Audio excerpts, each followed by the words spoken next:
ইব্রাহিম আলাইহিস সালাম আল্লাহ তাআলার কাছে দোয়া করতেন, রব্বি হাবলি মিনাস সালিহিন। দোয়া করতেছে, আয় আল্লাহ, আয় রব, আমাকে একটা নেককার সন্তান দান করেন। এখান থেকে একটা শিক্ষণীয় বিষয় হলো, আল্লাহ তাআলার কাছে যখন কেউ চাইবে ছেলে সন্তান চাওয়া, এটা ইব্রাহিম আলাইহিস সালামের সুন্নাহ। এখন চাইছে ছেলে, দিছে মেয়ে, তাহলে রাগ হওয়া যাবে? আমরা চাইতে পারি, কিন্তু আল্লাহ তাআলা যেটা চান আল্লাহ তাআলা সেটা দিবেন। কারণ ছেলে দেওয়ার ক্ষমতা, মেয়ে দেওয়ার ক্ষমতা কোনো মহিলার নাই, কোনো পুরুষেরও নাই। যদি মেডিকেল সায়েন্সের হিসাবে আসেন, ছেলে মেয়ে দেন তো আল্লাহ, কিন্তু মেডিকেল সায়েন্সকে যদি আপনি সামনে আনেন, তাহলে একটা মহিলার গর্ভে ছেলে অথবা মেয়ে হওয়ার জন্য দায়ী হবে পুরুষ। একাধারে অনেকের মেয়ে হয় না, এরপরে এই মহিলার ঘরের থেকে বের করে দেয়। কিন্তু মেডিকেল সায়েন্স বলে, আল্লাহ তাআলা তো দেয়, এটা আমরা বিশ্বাস করি, কিন্তু মেডিকেল সায়েন্সের হিসাবে এই মেয়ে হওয়ার জন্য মহিলা দায়ী না, দায়ী হলো ওই পোলাওর সমস্যা আছে।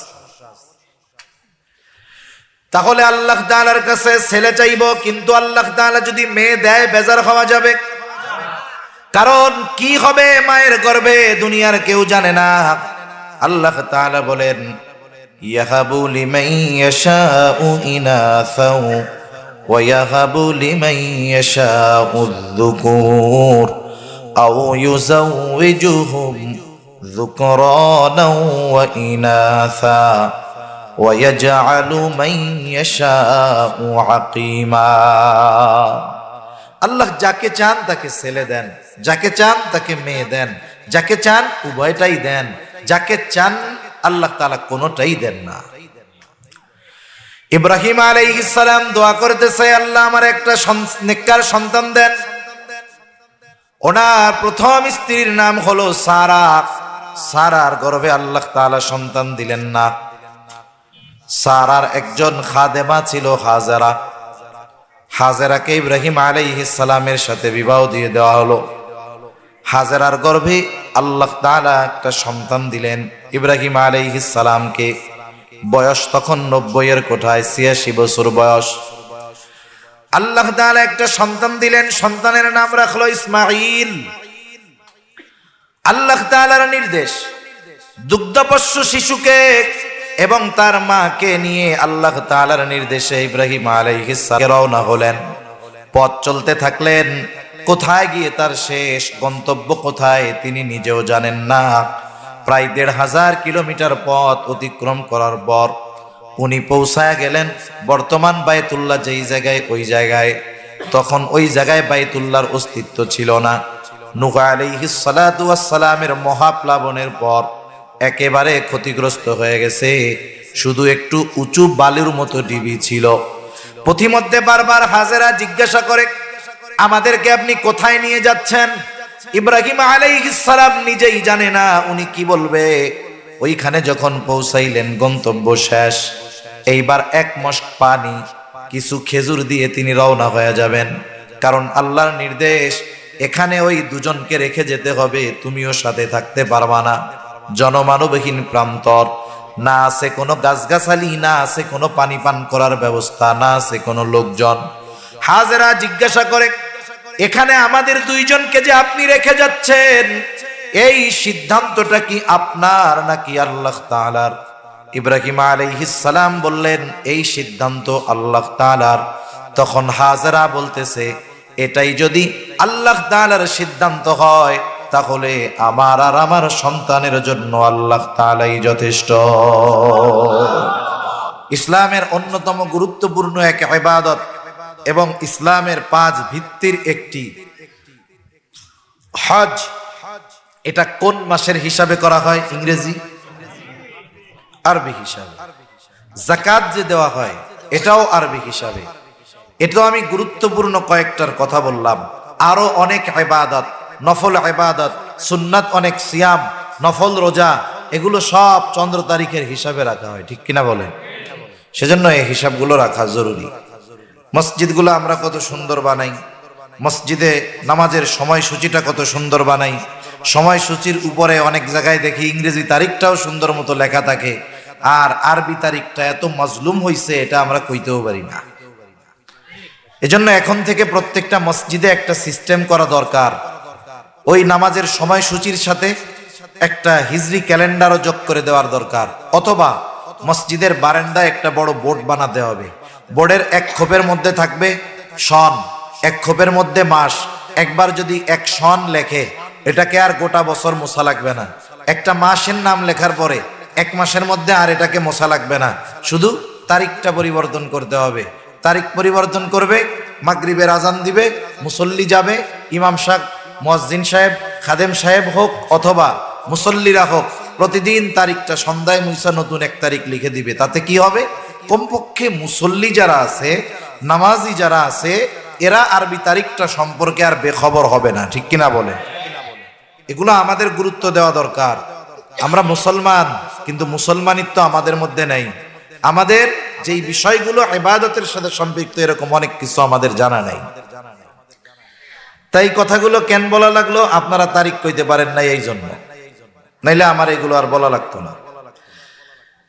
যেহেতু সময় নিকটবর্তী, রমজান চলে আসতেছে, আমরা রমজানের প্রস্তুতির জন্য তারিখ আজকে থেকে গুনবো। সন্ধ্যার থেকে শুরু হয়েছে 11 তারিখ, সন্ধ্যার থেকে 11 তারিখ। এই যে নবীজি রমজানের প্রস্তুতির জন্য গুনতে বললেন, তাহলে কি হবে?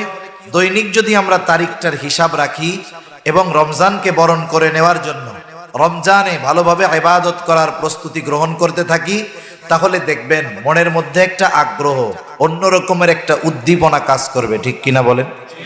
যখন বিশ্বকাপ ফুটবল ক্রিকেট খেলা হয়, মাঝে মধ্যে দেখবেন 100 দিন যখন থাকে, একেবারে সব পত্রিকার কাভার পেজে, মানে প্রথম পেজে এক কর্নারে সুন্দরভাবে গোল দিয়ে লেখে, গোল করে মধ্যে লেখে আর মাত্র 100 দিন। লেখা থাকে কি থাকে না?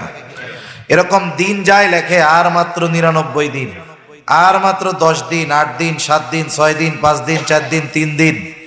এখন যারা এই খেলার ভক্ত, যে যেই দেশের ভক্ত, দেখবেন সময় যত যায় ওর মধ্যে তত অন্যরকম এক অনুভূতি কাজ করে। ঠিক কিনা?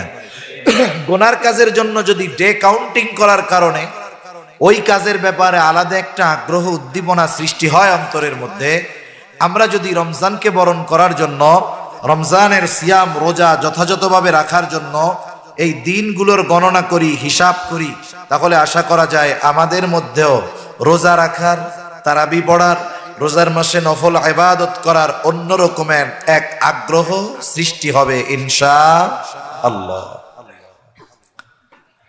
আমি আপনাদের খেদমতে যে আয়াতগুলো তিলাওয়াত করেছি, আপনারা অবগত আছেন, গত অক্টোবর মাসের সম্ভবত 7 তারিখ থেকে অদ্যাবধি আমি যেই আয়াতগুলো আপনাদের খেদমতে আলোচনা করার ইচ্ছা পোষণ করেছি, এই আয়াতগুলোর আলোকে কিছু কথা বলার জন্য, বোঝার জন্য শুরুতে কয়েকটা বিষয় যদি আমরা একটু খেয়াল দিয়ে শুনি, তাহলে পরবর্তী কথাগুলো আমাদের জন্য বোঝা সহজ হবে ইনশাআল্লাহ। মুসলিম মিল্লাতের পিতা ইব্রাহিম আলাইহিস সালাম।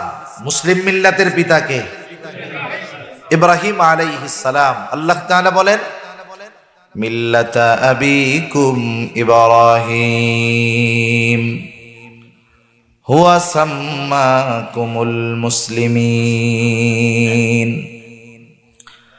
মুসলিম মিল্লাতের পিতা ইব্রাহিম আলাইহিস সালাম, তিনি তোমাদের নাম রেখেছেন মুসলমান। মুসলিম মিল্লাতের পিতা ইব্রাহিম আলাইহিস সালাম।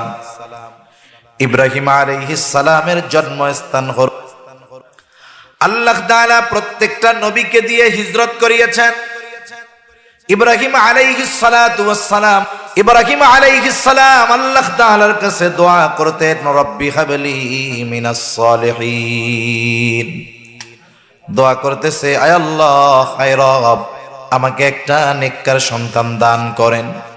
এখান থেকে একটা শিক্ষণীয় বিষয় হলো, আল্লাহ তাআলার কাছে যখন কেউ চাইবে ছেলে সন্তান চাওয়া, এটা ইব্রাহিম আলাইহিস সালামের সুন্নাহ। এখন চাইছে ছেলে, দিছে মেয়ে, তাহলে রাগ হওয়া যাবে? আমরা চাইতে পারি, কিন্তু আল্লাহ তাআলা যেটা চান আল্লাহ তাআলা সেটা দিবেন। কারণ ছেলে দেওয়ার ক্ষমতা, মেয়ে দেওয়ার ক্ষমতা কোনো মহিলার নাই, কোনো পুরুষেরও নাই। যদি মেডিকেল সায়েন্সের হিসাবে আসেন, ছেলে মেয়ে দেন তো আল্লাহ, কিন্তু মেডিকেল সায়েন্সকে যদি আপনি সামনে আনেন, তাহলে একটা মহিলার গর্ভে ছেলে অথবা মেয়ে হওয়ার জন্য দায়ী হবে পুরুষ। একাধারে অনেকের মেয়ে হয় না, এরপরে এই মহিলারে ঘরের থেকে বের করে দেয়। কিন্তু মেডিকেল সায়েন্স বলে আল্লাহ তাআলা তো দেয়, এটা আমরা বিশ্বাস করি, কিন্তু মেডিকেল সায়েন্সের হিসাবে এই মেয়ে হওয়ার জন্য মহিলা দায়ী না, দায়ী হলো ওই পোলাওর সমস্যা আছে।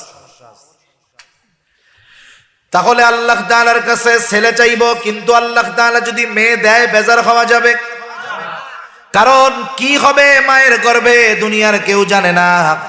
আল্লাহ তাআলা বলেন, ইয়াহাবু লিমান ইয়াশাউ ইনাসাও ওয়া ইয়াহাবু লিমান ইয়াশাউ যুকুর আও ইউযাওয়িজুহুম যুকরানা ওয়া ইনাসা ওয়া ইয়াজআলু মান ইয়াশাউ আকিমা।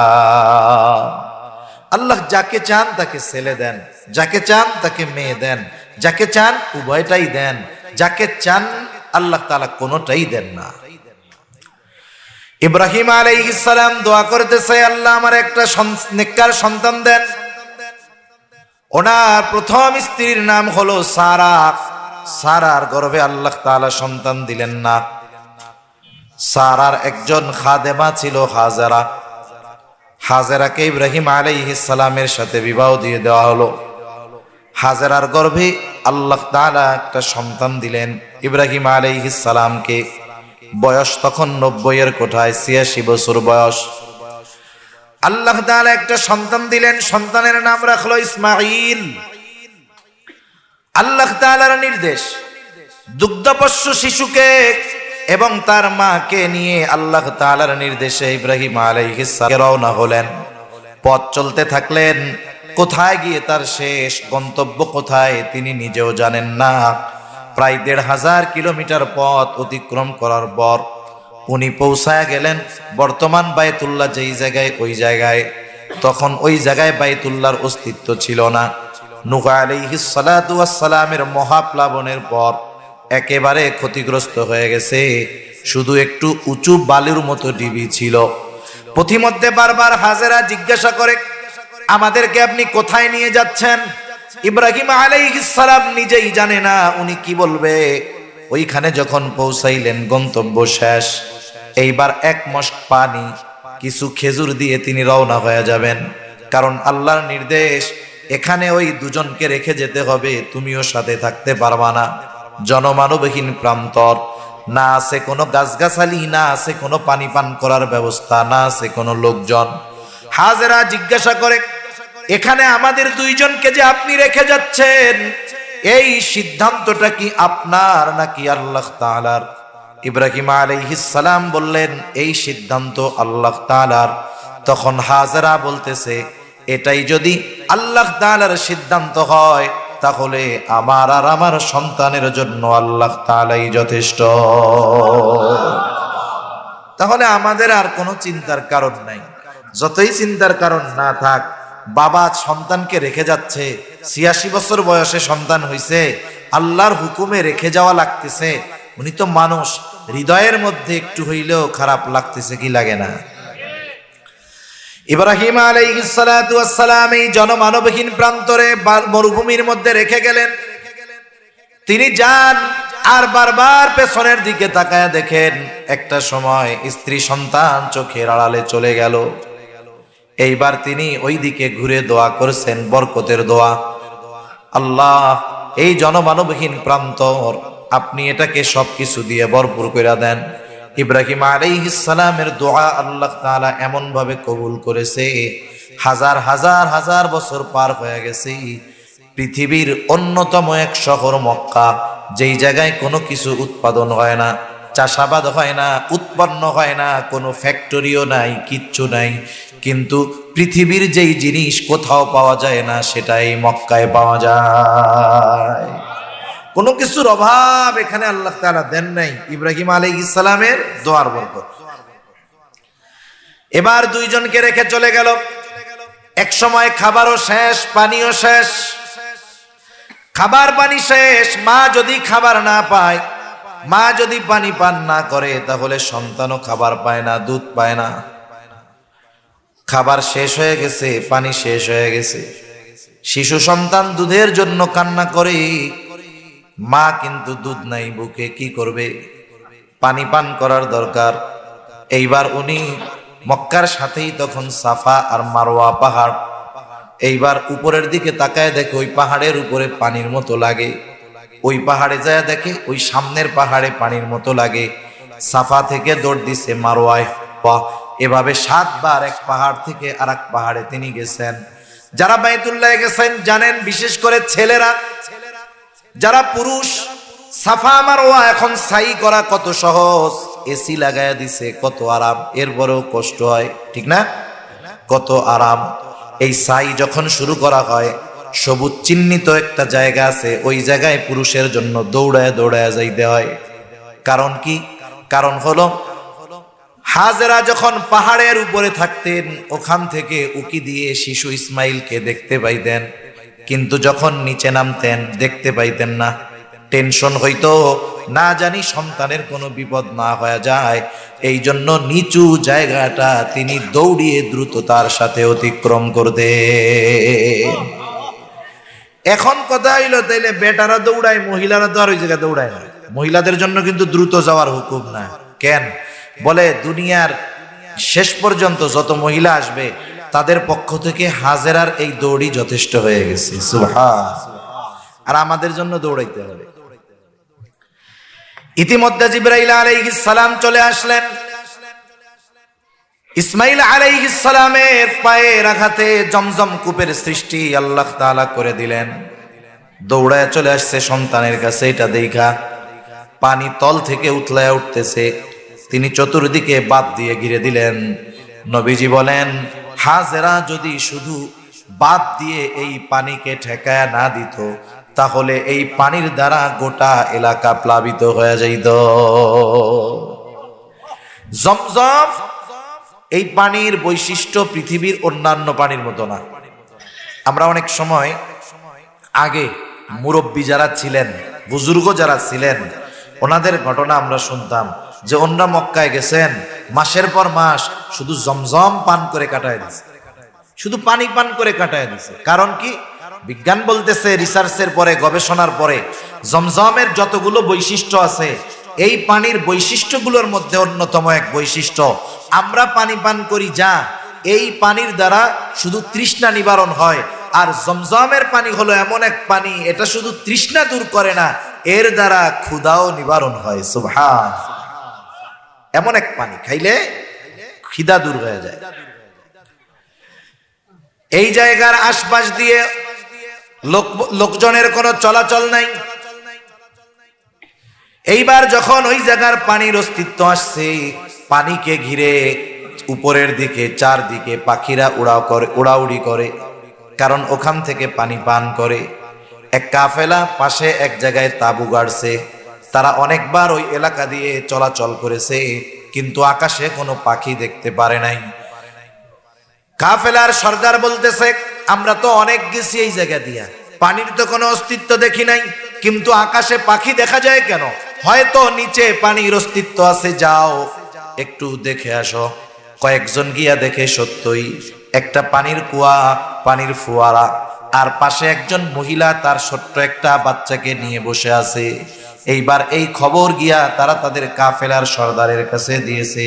আগের আমলে আরবে যেখানে সুপেয় পানির ব্যবস্থা হতো, ওটাকে কেন্দ্র করে জনবসতি গড়ে উঠত। এইবার তারা এসে হাজেরার কাছে ওইখানে বসতি স্থাপনের অনুমতি চাইল, পানি ব্যবহারের অনুমতি চাইল। হাজেরা বললেন, পানি ব্যবহারের অনুমতি দেওয়া যাবে, তবে এই কূপের পূর্ণ নিয়ন্ত্রণ আমাদের হাতেই থাকবে। ব্যবহার করতে পারবা, কিন্তু মালিকানা অর্জন করতে পারবা না। ওই যে শুরু হইছে, এই পর্যন্ত হাতে ওই পানির পূর্ণ নিয়ন্ত্রণ ছিল। নবীজির দাদাও দেখতেন না, শুনছেন না, হজের সময় হাজিদেরকে পানি পান করাই, আর এটা অনেক উঁচু সম্মানের মর্তবার কাজ হিসাবে অভিহিত করা হতো। ওইখানে একটা বসতি গড়ে উঠছে। ইসমাইল আলাইহিস সালাম ওই জায়গায় বড় হইছেন, ওই জায়গার মধ্য থেকেই উনি বিবাহ করছেন, ওখান থেকেই ওনার বংশ বিস্তার হয়েছে। ওনার পরে আমার আপনার নবী পর্যন্ত বনু ইসমাইলে আর কোন নবী আল্লাহ দুনিয়ায় পাঠান নাই।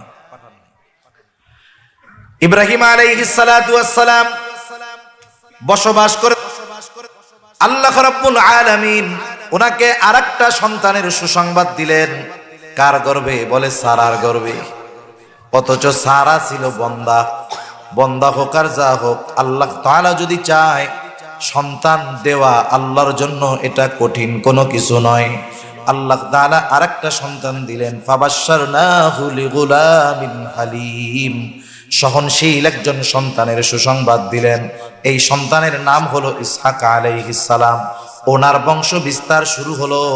এই ইসমাইল আলাইহিস সালামের বংশ বিস্তার হলো মক্কায়। ওনার পরে আর কোন নবী নাই ওনার বংশে, একেবারে শেষ নবী মুহাম্মাদুর রাসূলুল্লাহ সাল্লাল্লাহু আলাইহি ওয়াসাল্লাম। আর ইসহাক আলাইহিস সালামের ছেলের নাম হলো ইয়াকুব আলাইহিস সালাম। তাহলে ইয়াকুব আলাইহিস সালামের দাদা হলো ইব্রাহিম আলাইহিস সালাম। এই ইয়াকুব আলাইহিস সালামের ছিল 12 জন সন্তান। কয়জন? 12 সন্তান। এর মধ্যে এক সন্তান হলো ইউসুফ আলাইহিস সালাম। আল্লাহ তাআলা পবিত্র কোরআনুল কারীমে আহসানাল কসস, সর্বোত্তম ঘটনা বলে অভিহিত করেছেন ইউসুফ আলাইহিস সালামের ঘটনাকে। আলাইহিস সালামের যে সন্তানগুলো ছিল বনিয়ামিন বাদে বাকি 10 জন, এরা তো আর ইউসুফ আলাইহিস সালামকে ভালোবাসতো না। ভালো না বাসার কারণ আছে। স্বপ্ন দেখছে, বাবার কাছে বলছে, বাবা বলছে কারো কাছে বইল না। ছোট মানুষ বলতে মানা করছে, বইলা দিছে। ভাইরা বুঝতে পারছে যে এখন তো আমাদের মহব্বত করবে কম, তারে মহব্বত করবে বেশি। বাবার মহব্বত পেতে হলে এরই দুনিয়ায় রাখা যাবে না, দিছে কুয়ার মধ্যে ফালাইয়া। ইউসুফ আলাইহিস সালাম কুয়ার মধ্যে, বণিকেরা ওই পথে যায় পানির জন্য, বালতি ফালাইলো কুয়ার মধ্যে। ইউসুফ আলাইহিস সালাম বালতি ধইরা উপরে উঠে চলে আসলো। হায়রে, পানির জন্য বালতি ফালাইছে, দেখে এমন এক সুন্দর ছেলে। কত সুন্দর! ইউসুফ আলাইহিস সালাম তার সৌন্দর্যের বর্ণনা করতে গিয়ে আল্লাহর নবী যখন মেরাজে গেছেন, মেরাজে গিয়া 3য় আসমানে ইউসুফ আলাইহিস সালামের সাথে দেখা হইছে। নবীজি দুনিয়ায় এসে ইউসুফ আলাইহিস সালামের সৌন্দর্য বর্ণনা করতে গিয়ে বলেন, আল্লাহ তাআলা গোটা পৃথিবীর অর্ধেক সৌন্দর্য ইউসুফ আলাইহিস সালামকে দিয়েছে। দেখেন, একটা মানুষ, ছোট ছোট বাচ্চারা আছে না আমাদের, ওদের বাচ্চাকালে চেহারা ভালো থাকে, বড় হইলে নষ্ট হয়ে যায়। কিন্তু ইউসুফ আলাইহিস সালামের বড় হইলে কত সুন্দর ছিল, তাহলে শিশুকালেও কিন্তু কম সুন্দর ছিল না। চিন্তা করছে, পাইছি তো এটারে ক্রয় করা হবে। মনে করেন নদীর মধ্যে থেকে যদি পদ্মা নদীতে 30 কেজি একটা বোয়াল মাছ পাওয়া যায়, দেখতে পারবে সবাই, কিন্তু সবাই কিনতে পারবে না। 1 কেজি ওজনের যদি বোয়াল মাছ হয়, বোয়াল মাছটার ওজন কয় কেজি? 1 কেজি কয় টাকা? 400 টাকা, 500 টাকা কেজি হবে।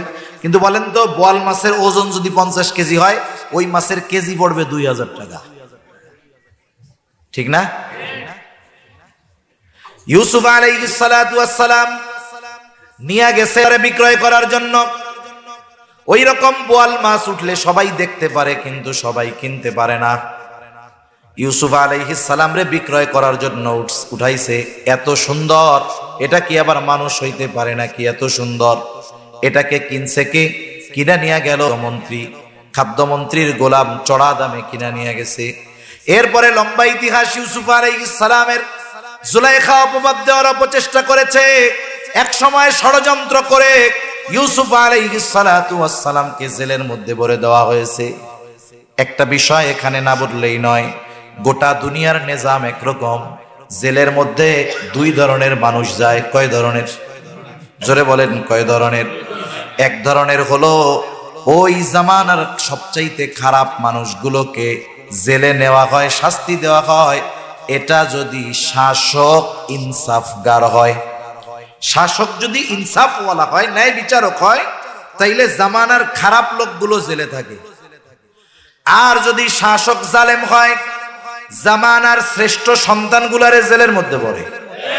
ঠিক কিনা বলেন? এটা কোন দেশে ভরে? বলে সব জায়গায় ভরে। ঠিক কিনা কন? এই জন্য জেলে গেলেই যে খারাপ মানুষ হয় তা না। জেলে তো ইমাম আবু হানিফাও গেছে, জেলে তো অপবাদ দিয়ে ইউসুফ আলাইহিস সালামকেও ঢোকানো হয়েছে। আকাবির দেওবন্দের ইতিহাস যদি পড়েন, সব জেলখানায় যাওয়া, জুলুম নির্যাতনের শিকার হওয়া লাগছে। এখন এই জন্য এরা খারাপ মানুষ নাকি? সেজন্য কি বললাম, শাসক যদি ইনসাফগার হয়, ন্যায়পরায়ণ হয়, তাইলে জেলের মধ্যে থাকে সবচেয়ে খারাপ মানুষ। আর শাসক যদি জালেম হয়, তাইলে জেলের মধ্যে থাকে। এখন কোন দেশের কি অবস্থা, এটা কি সব কি কওয়া লাগবে? আচ্ছা, ইউসুফ আলাইহিস সালাম জেলে, বাদশাহ স্বপ্ন দেখছেন, 7টা দুর্বল গাবি সবল গাবিকে সাইজ করে দিছে। স্বপ্নের ব্যাখ্যা কি? কে কত ব্যাখ্যা বলে, কাজ হয় না, পছন্দ হয় না। আল্লাহ তাআলা পয়গম্বর আলাইহিস সালামকে অটোমেটিকলি যেই জ্ঞানগুলো অটোমেটিক দান করেন, এইগুলোর মধ্যে অন্যতম একটা হলো স্বপ্নের তাওয়ীর। স্বপ্নের ব্যাখ্যার যোগ্যতা আল্লাহ তাআলা প্রত্যেকটা নবীকে অটোমেটিকই দিয়ে দেয়। ইউসুফ আলাইহিস সালাম সারা দেশে তোলপাড় হয়ে গেছে যে বাদশাহ এমন স্বপ্ন দেখছে, কারো ব্যাখ্যা ট্যাখ্যা পছন্দ হয় না। ইউসুফ আলাইহিস সালাম উনি বললেন আমি এই ব্যাখ্যা তো দিতে পারবো। তা যাই হোক, সর্বশেষ ইউসুফ আলাইহিস সালাম ব্যাখ্যা দিলেন। কি ব্যাখ্যা? বলতেছে যে 7 বছর ফসল ভালো হবে, বাকি 7 বছর দুর্ভিক্ষ হবে। কি করা যায়? বলে এই 7 বছর ভালো যখন ফসল হবে, এটাকে গুদামজাত করতে হবে যাতে বাকি 7 বছর কোনো কষ্টে না পড়তে হয়। এই স্বপ্নের তাওয়ীর বাদশার একেবারে মনোভূত হয়েছে। তা এই বিষয়টাকে পরিচালনা করার জন্য তো বুদ্ধিমত্তা দরকার, যোগ্যতা দরকার। ইউসুফ আলাইহিস সালাম বলতেছে আমারে দায়িত্ব দিলে আমি এটা পারবো। যার স্বপ্নের ব্যাখ্যা বাদশার পছন্দ হয়েছে, বলে নিয়ে আসো। ওনার এই দায়িত্ব দেওয়া হইল। জেল থেকে এক চান্সে খাদ্যমন্ত্রী, সুবহানাল্লাহ বলেন। সব দায়িত্ব আঞ্জাম দিছে। অন্যান্য দেশের মানুষের তো আর এই খবর নাই, ওরা তো স্বাভাবিক সময়ের মতো জীবন যাপন করছে। অবস্থা কি? এখন আশেপাশের সব দেশ ওই 7 বছরে ধরে পড়ে গেছে, কিন্তু এত পরিমাণ শস্য, খাদ্য শস্য সংরক্ষণ করা হয়েছে যে তারা নিজেদের চাহিদা পূরণ করে আশেপাশের দেশদেরকে উল্টা আরো দান সৎকা করতেছে। দান সৎকা করতেছে এই আশায় আশায় আশেপাশের দেশ থেকে সব মানুষ ছুটে চলে আসতেছে। এক একজনের দেয় হলো এক এক বস্তা, এক একজনকে দেয় কি এক এক বস্তা। এখন ওই 10 ভাই আসছে, ইউসুফ আলাইহিস সালামের 10 ভাই গেছে। যাইয়া ইউসুফ আলাইহিস সালাম খাদ্যমন্ত্রী, সবকিছু দেখাশোনা উনি করতেছেন, তদারকি করতেছেন। উনি 10 ভাইরে দেখে চিনে ফেলছে। ঘটনা বললে এই ঘটনাই লম্বা হয়ে যাবে। সর্বশেষ পরিস্থিতি হলো ভাইদের সাথে পরিচয় হলো। তিনি ভাইদেরকে ক্ষমা করে দিলেন। উনি এইবার ভাই সহ বাবাকেও বললেন আপনারা হিজরত করেছেন। ইয়াকুব আলাইহিস সালাম তার বাকি 11 সন্তান এবং তার সন্তানদের পরিবার পরিজন সকলে মিলে হিজরত করে চলে আসছে। কিপ্তি বংশের প্রভাব বিস্তার করছে। কিপ্তি বংশ থেকে বাদশাহ হইছে ফেরাউন, সে সিংহাসনে বসছে। এত পরিমাণ জুলুম অত্যাচার সে শুরু করেছে, অহংকার সে করতেছে যে একটা সময় সে নিজেকে খোদা দাবি করা শুরু করে দিয়েছে। আমাদেরকে গোলামির জিঞ্জিরে ওরা বদ্ধ করে ফেলছে। আল্লাহ তাআলা ফেরাউনের এই জুলুম, নির্যাতন, অত্যাচারের মধ্যে একেবারে শিশু সন্তানদের গোলাচ্ছে। এর মধ্যে দিয়ে আল্লাহ তাআলা মুসা আলাইহিস সালামকে দুনিয়ায় পাঠাইছেন। শুধু পাঠান নাই, বড় হওয়ার জন্য ফেরাউনের ঘরকেই আল্লাহ নির্বাচিত করেছেন। সুবহান। এক সময় তিনি বড় হলেন, হিজরত করলেন, আল্লাহ তাআলা নবুয়ত দিল। মুসা আলাইহিস সালাম আবার আসলেন, আল্লাহ তাআলা নির্দেশ দিলেন মুসা আপনি গিয়া ফেরাউনের দাওয়াত দেন। ফেরাউনের সাথে আপনি এক তাওহীদের ব্যাপারে কথা বলেন। আপনারা 2 জন গিয়া তার সাথে নরম সুরে কথা বলবেন। আল্লাহ তাআলা দাওয়াত দেওয়ার জন্য পাঠায়া দিলেন। হারুন আলাইহিস সালামকে নবুয়তি দেওয়া হলো। 2 ভাই মিলে আইসা ফেরাউনকে এক রবের দাওয়াত দেয়। আর ফেরাউন পাল্টা প্রশ্ন করে ক্বালা ফামার রব্বুকুমা ইয়া মূসা, হে মূসা তোমাদের 2 জনের রব সে আবার কে? আমি হলাম বড় রব, আনা রব্বুকুমুল আ'লা। বলেন নাউযুবিল্লাহ। এখানে কি বোঝা গেল? এখানে বোঝা গেল একটা জিনিস, হেদায়েতের মালিক কে? আরো জোরে বলেন না কে? হেদায়েতের মালিক হলেন আল্লাহ। কোন হেদায়েতের মালিক? এখন এই আবার কইতে গেলে আরেক জ্বালা। হেদায়েত তো দুই ধরনের। হেদায়েত কয় ধরনের? দুই ধরনের। সহজে বুঝাই, কষ্ট হইতেছে নাকি আপনাদের? সহজে বোঝানোর জন্য কি বলা যায়? এখন হেদায়েত হলো দুই ধরনের। একটা হলো আল্লাহর পক্ষ থেকে হেদায়েত, আর একটা হলো রাসূলের পক্ষ থেকে হেদায়েত। আল্লাহ তাআলাও তো কোরআনুল কারীমের মধ্যে বলেন, আমি আপনাকে পথপ্রদর্শক হিসাবে প্রেরণ করেছি। আমি আপনাকে পথপ্রদর্শক হিসাবে প্রেরণ করেছি। আবার আল্লাহ তাআলার কাছে আমরা হেদায়েত চাই। আল্লাহ তাআলার কাছে কি বলি? সূরা ফাতিহার মধ্যে বলি ইহদিনাস সিরাতাল মুস্তাকিম। কি বলি? ইহদিনাস সিরাতাল মুস্তাকিম। আপনি আমাদেরকে সিরাতে মুস্তাকিমের হেদায়েত দেন। আর আল্লাহ তাআলা নবীজির ব্যাপারেও বলেন, আমি আপনাকে হাদি তথা পথ প্রদর্শক হিসাবে প্রেরণ করেছি। ওয়া ইন্নাকা লাতাহদি ইলা সিরাতিম মুস্তাকিম। আল্লাহ বলেন, আমি আপনাকে সিরাতে মুস্তাকিমের পথ প্রদর্শক হিসাবে প্রেরণ করেছি। নবীজিকে বলতেছে কে? জোরে বলেন না কে? আর আমরা আল্লাহর কাছে কি বলি? আল্লাহ আপনি আমাদেরকে সিরাতে মুস্তাকিমের পথদর্শন দেন, পথ নির্দেশিকা দেন। আল্লাহ বলেন, আমি নবীকে সিরাতে মুস্তাকিমের হাদি হিসাবে প্রেরণ করেছি। এখন এই দুইটার মধ্যে তফাৎ কি? একটা উদাহরণ দিলে বুঝতে সহজ হবে। মনে করেন এখান থেকে আপনি একজনকে ঢাকা যাইতে বলেছেন, যে জীবনেও কোনোদিন ঢাকা যায় নাই। ঢাকা যতই যাওয়া সহজ হোক, যতই এলিভেটেড এক্সপ্রেস থাক না কেন, যে জীবনে যায় নাই তার জন্য ঢাকা যাইতে বললে সহজ লাগবে না কঠিন লাগবে? এখন আপনি কি করলেন?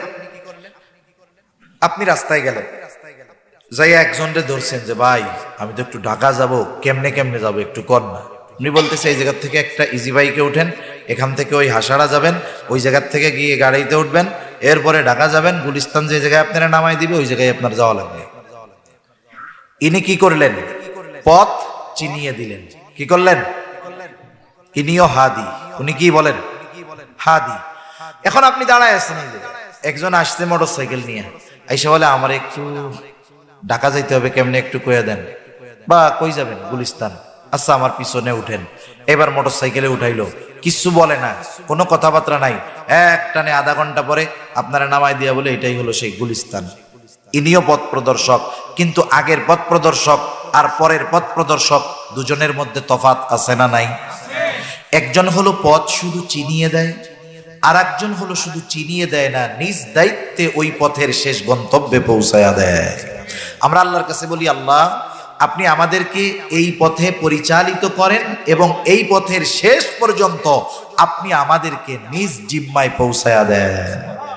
তাহলে এই পথের উপরে পরিচালনা করার দায়িত্ব আল্লাহর, আর এই পথ চিনিয়ে দেওয়ার দায়িত্ব নবীজির, পরিচালিত করার দায়িত্ব আল্লাহ তাআলা নবীজিকে দেয় নাই। হেদায়েতের মালিক আল্লাহ। এখন কার হেদায়েত নসিবে আছে এর কিছু দৃশ্যমান কারণ দেখা যায়। মনে করেন একজন অপরাধ করে, গুনাহ করে, পাপ করে। একজন আলেম, আপনার মসজিদের ইমাম অথবা অন্য জায়গার ইমাম সাহেব, তাকে গিয়ে বোঝালেন যে দেখেন আপনি সুদ খাচ্ছেন, এটা কিন্তু কবিরা গুনাহ, তবে সাধারণ কবিরা গুনাহ না, এটা খুব জঘন্য এক গুনাহ। উনি সুদের ব্যাপারে ওনাকে কোরআন হাদিস দিয়ে ওই গুনার থেকে ফেরার জন্য অনুরোধ করলেন। কিন্তু দেখা গেল ওনারে কইছে ভালো কথা, মন্দ কথা বলছে নাকি?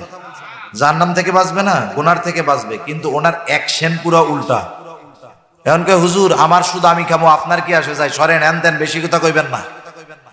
এই যে বলা হলো, এই কোরআন হাদিস দিয়ে বলার পরে তার যেই প্রতিক্রিয়া, আল্লাহ না করুন, দৃশ্যমান কারণ দেখে বোঝা যায় ওর হেদায়েত বড় কঠিন।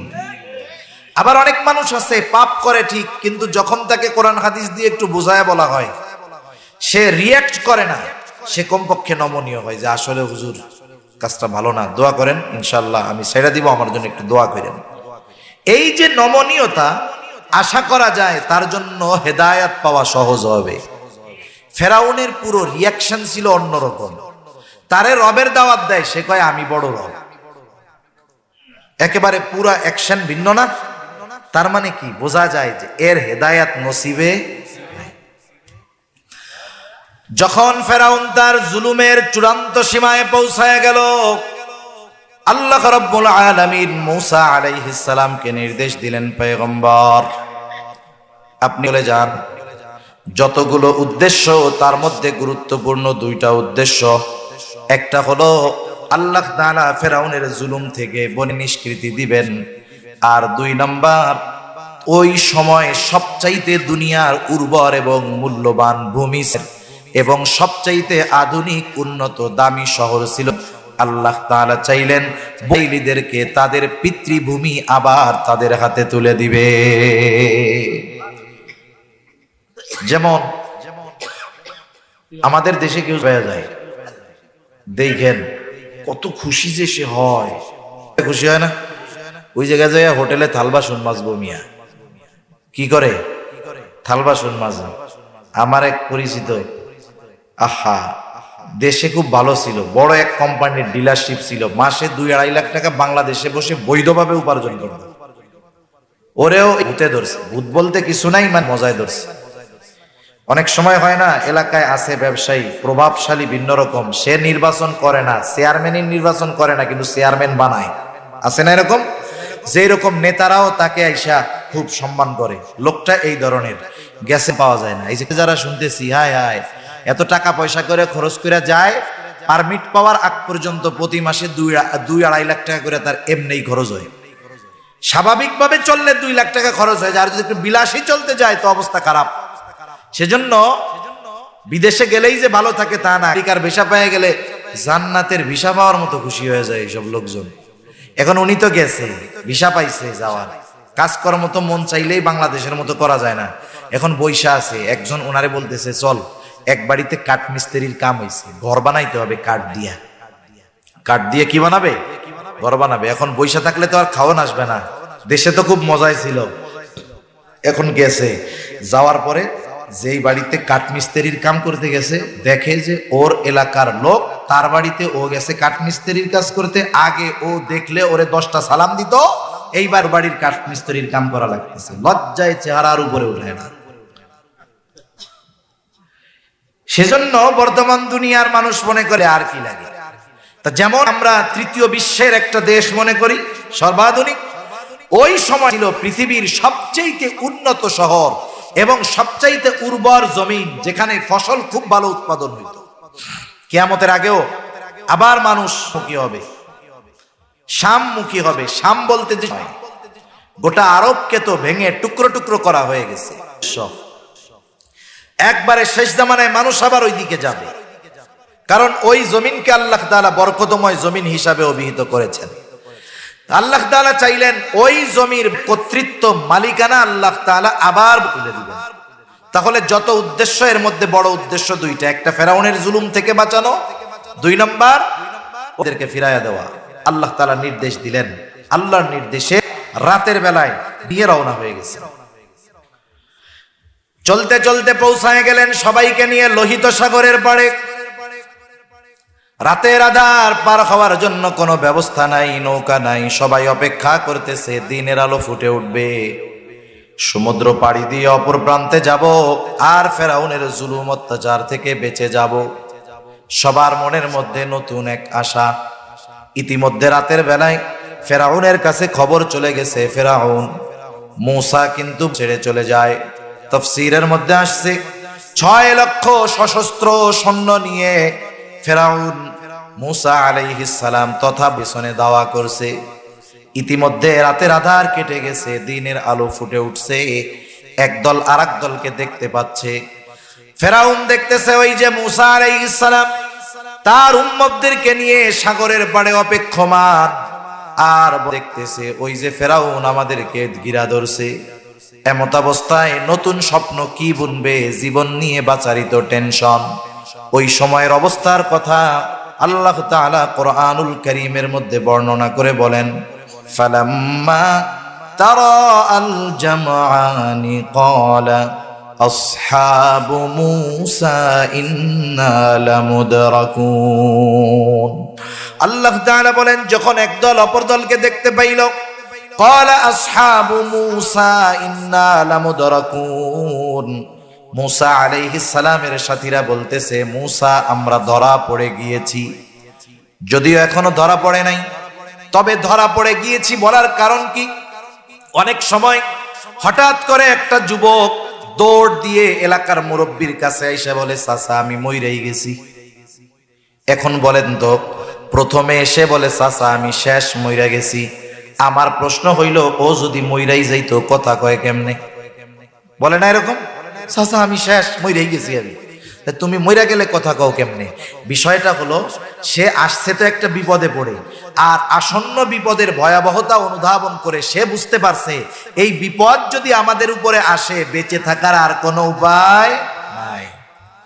এই জন্য মানুষ যেমন বিপদের আশঙ্কায় এসে বলে আমি মরেই গেছি, মূসা আলাইহিস সালামের সাথীরা যদিও এখনো ধরা পড়ে নাই, কিন্তু আসন্ন বিপদের ভয়াবহতা অনুধাবন করে বলতেছে ইন্না লামুদরাকুন, মূসা আমরা ধরা পড়ে গিয়েছি, আমাদের আর কিছুই করার নাই। কতক লোক বলা শুরু করেছে মূসা এই নড়াচড়া কেন করতে গেলাম, কমপক্ষে বাইচাই তো ছিলাম, ঠিক না?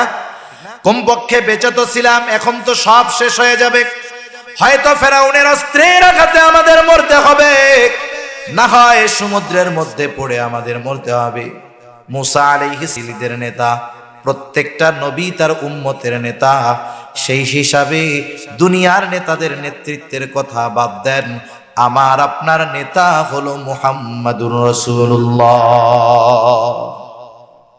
দুনিয়ার নেতা দুনিয়ায় বিপদে পড়লে চিনে না, দুনিয়ার নেতা দুনিয়ায় বিপদে পড়লে কি চিনে না।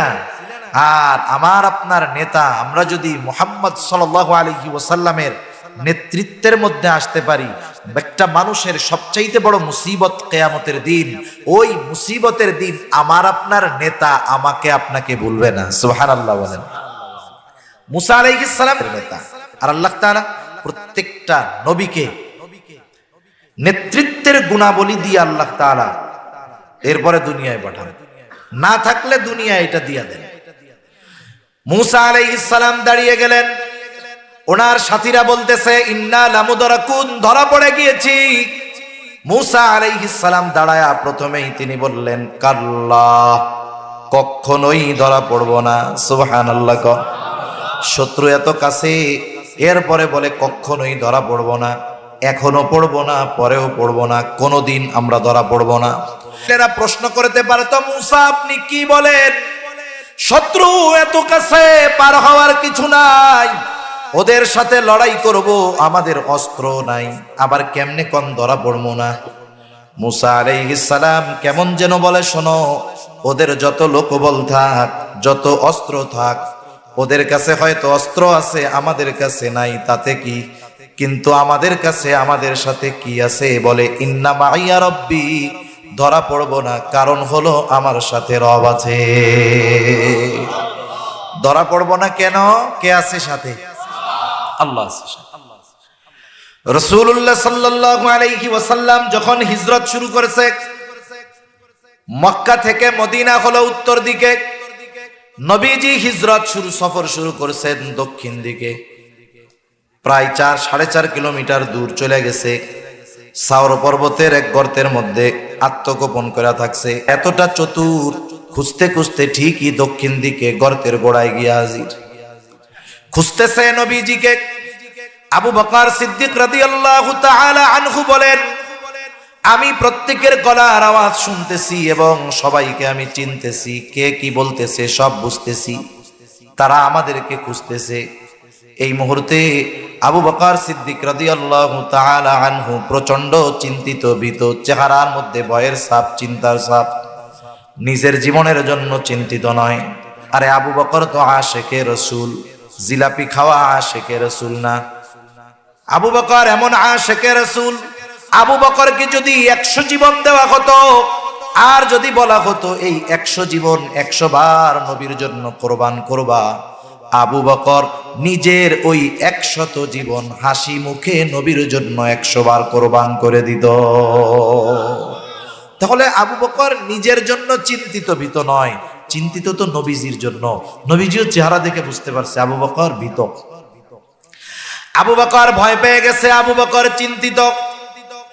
রাসূলুল্লাহ সাল্লাল্লাহু আলাইহি ওয়াসাল্লাম আবু বকর সিদ্দিক রাদিয়াল্লাহু তাআলা আনহুকে কি বইলা সান্ত্বনা দেন, যা বলছেন দুনিয়ার কেউ শুনে নাই, যিনি শুনেছেন তিনি কে? নবীজি কি বলছে? আল্লাহ তাআলা কোরআনুল কারীমের মধ্যে বলেন, ইয ইয়াকুলু লিসাহিবিহি লা তাহজান ইন্নাল্লাহা মা'ানা। নবীজি আবু বকর সিদ্দিক রাদিয়াল্লাহু তাআলা আনহুকে বলতেছে, আবু বকর তুমি চিন্তিত হয়ো না, ভীত হয়ো না, এই গর্তের মধ্যে শুধু তুমি আর আমি দুইজন নয়, আমাদের সাথে যিনি আছেন তিনি কে? ইন্নাল্লাহা মা'ানা, আমাদের সাথে কে আছে? আল্লাহ আছে। সুতরাং আল্লাহ তাআলা যার সাথে আছে, দুনিয়ার সব যদি তার বিরুদ্ধে চলে যায় অসুবিধা নাই। মুসা আলাইহিস সালাম বললেন, ইন্না মা'ইয়া রাব্বি, আমার রব সাথে আছে, চিন্তা করো না, সায়াহদিন, যিনি এই পথে এনেছেন, আসতে বলেছেন, তিনি বাকি পথ দেখায় দিবে। আল্লাহ তাআলাও পথ দেখায় দিলেন। আল্লাহ তাআলা বলেন, ফাআউহাইনা ইলা মূসা আন ইদরিব বিআসাকাল বাহর ফানফালাকা ফাকানা কুল্লু ফিরকিন কাত-তাউদিল আযীম। আল্লাহ তাআলা বলেন, আমি মূসা আলাইহিস সালামের কাছে প্রত্যাদেশ প্রেরণ করলাম, ওহী পাঠাইলাম, আনিদরিব বিআসাকাল বাহর, আপনি আপনার লাঠিটা দিয়ে সাগরের উপরে আঘাত করেন। মূসা আলাইহিস সালাম জিজ্ঞাসা করেন নাই, আল্লাহ কেন করব, বাড়ি মারলে কি হবে? ইমানদারের কাজ হলো আল্লাহ তাআলা বলছে, কি হবে না হবে টেনশন নাই, আল্লাহ বলছেন তাই করতে হবে। মূসা আলাইহিস সালাম সাগরের উপরে বাড়ি মারলেন।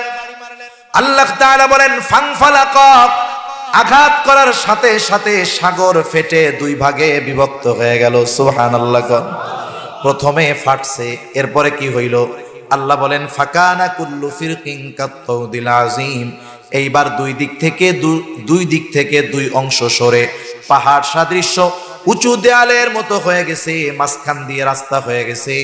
মুহূর্তের ভিতরে আল্লাহ তাআলার নির্দেশ, ওই কাদা জায়গাটা শুকনা ঠনঠনা হয়ে গেছে। তাহলে ইসরাইল আলাইহিস সালামের সন্তান হইল 12টা, তাহলে গোত্র হইল 12টা, রাস্তা হয়ে গেছে 12টা রাস্তা। এইবার মূসা আলাইহিস সালাম তার উম্মতদেরকে নিয়ে সাগরের তল দিয়া চলে যায়, রাস্তা হয়ে গেছে। আরে আমরা ট্যানেল দেখতেছি কত বছর পর, আল্লাহ তাআলা প্রায় 4000 বছরের আগেও সমুদ্রের তলদেশ দিয়ে রাস্তা দেখায়া দিছে। আল্লাহ তাআলা কোরআনুল কারীমের আরেক জায়গায় বলেন, ওয়াজাওয়াজনা বিবানি ইসরাঈলাল বাহরা ফাআতবাআহুম ফিরআউনু বিজুনুদিহি বাগয়ান ওয়া আদওয়া। এরা সাগর পাড়ি দিয়ে নিরাপদে চলে যাচ্ছে, এ কথাই আল্লাহ তাআলা বলেন, ওয়াজাওয়াজনা বিবানি ইসরাঈলাল বাহরা, আমি তাদেরকে সাগর পার করায়া দিলাম। যখন তারা মাঝ রাস্তা অতিক্রম করলো, ফেরাউন এসে রাস্তার পাশে দাঁড় পৌঁছায় গেল। কি চিন্তা করতেছে কি হবে আল্লাহই জানে। ওই রাস্তা যে ওর জন্য নিরাপদ নয়, ও সেইটা ভালোই জানে। কিন্তু অনেক মানুষ আছে বিপদ জেনেও এমন কিছু সিদ্ধান্ত অহংকারের কারণে গ্রহণ করে, যেই সিদ্ধান্তগুলো তার গোটা জীবনের চূড়ান্ত পতনের কারণ হয়ে দাঁড়ায়। আল্লাহ তাআলা সেই কথাই বলেন, আমি কই না। আল্লাহ তাআলা বলেন, ফাআতবাআহুম ফিরআউনু বিজুনুদিহি বাগয়ান ওয়া আদওয়া। ফিরআউন তাদের অনুসরণ করা শুরু করলো। কেন? বলে, ফিরআউনু বিজুনুদিহি বাগয়ান ওয়া আদওয়া, সে তার সৈন্য সামন্ত সহ সীমা লঙ্ঘন করে, শত্রুতা পোষণ করে, ততাইলদেরকে নির্মূল করে দেওয়ার লক্ষ্যে সৈন্য সামন্ত সহ অনুসরণ করা শুরু করছে। মূসা আলাইহিস সালামের উম্মতেরা সাগর পাড়ি দিয়ে অপর পাড়ে পৌঁছায় গেছে। ফেরাউন তার বাহিনী নিয়ে বাজ রাস্তায়। রাস্তা যাদের জন্য বানানো হয়েছে তাদের ব্যবহার শেষ, এখন আর রাস্তার দরকার আছে নাকি? আল্লাহ তাআলা পানিকে আদেশ করলেন, পানি তুমি আগের অবস্থায় ফিরে যাও। আল্লাহ তাআলা হলেন এমন মহাপরাক্রমশালী এক মহান সত্তা, তিনি যখন কিছু করতে চান শুধু বলেন হও, তৎক্ষণাৎ সেটা হয়ে যায়। আল্লাহ তাআলা বলেন, ইন্নামা আমরুহু ইযা আরাদা শাইআন আন ইয়াকুলা লাহু কুন ফায়াকুন। আল্লাহ তাআলা শুধু বলেন হও, সাথে সাথে সেটা হয়ে যায়। এইবার দুই দিক দিয়ে পানি একসাথে পড়ছে ফেরাউন আর তার বাহিনীর উপর। এই রকম পানির তোড় যখন একসাথে পড়েছে, একটাও সমুদ্রের তলদেশ দিয়ে কেউ উপরে আসতে পারে নাই, সবগুলো শেষ। ফেরাউনকে ফিরিস্তা জিবরাইল একটা নেশা উপরে উঠায় ফেলছে, হাবুডুবু খাইতেছে পানির মধ্যে। ফেরাউন বুঝতে পেরেছে আমার এতকালের খোদাইগিরি আজকে শেষ। যখন আযাবের মধ্যে আছে, এইবার সে চিন্তা করতেছে বাঁচতে হইলে ঈমান আনা ছাড়া কোনো পথ নাই। আল্লাহ তাআলা বলেন, হাত্তা ইযা আদরাকাহুল গরাকু ক্বালা আমানতু আন্নাহু লা ইলাহা ইল্লাল্লাযী আমানাত বিহি বানু ইসরাঈল ওয়া আনা মিনাল মুসলিমিন। ফেরাউন এবার বলতেছে, আমানতু, আমি ঈমান আনলাম, আল্লাহ ছাড়া কোনো ইলাহ নাই। পরে ঈমান আনছে, তার উপরে ঈমান আনলাম, আমি তো মুসলমানদের একজন। এখন কথা হলো, এই রকম সুস্পষ্ট ঈমান আনার ঘোষণা দেওয়ার পরেও কেন ফেরাউনের ঈমান কবুল হলো না? না হওয়ার কারণ হলো, যখন কোন জাতির উপরে, যখন কোন সম্প্রদায়ের উপর আল্লাহ তাআলার গজব চলে আসে, গজব আসার পরে যদি কেউ ঈমান আনার ঘোষণা দেয়, আল্লাহ তাআলা ঈমান কবুল করেন না। গজব আসার আগে দিলে আল্লাহ তাআলা করবেন। যেমন ইউনূস আলাইহিস সালামের সম্প্রদায় দীর্ঘদিন দাওয়াত দিছে, এদের মধ্যে কোনো পরিবর্তন নাই। আল্লাহ তাআলা ইউনূস আলাইহিস সালামকে জানাইলেন যে এদের উপরে গজব আসবে। গজব কি আসবে? গজব। পানিটা ভালো, এটা না, এদের উপরে গজব আসবে। এখন যারা অবাধ্য বলেন তো, তাদেরকে যদি আপনি গজবের খবর বলেন, ও এইবার গজব নিয়ে মজা শুরু করবে, ঠিক কিনা বলেন?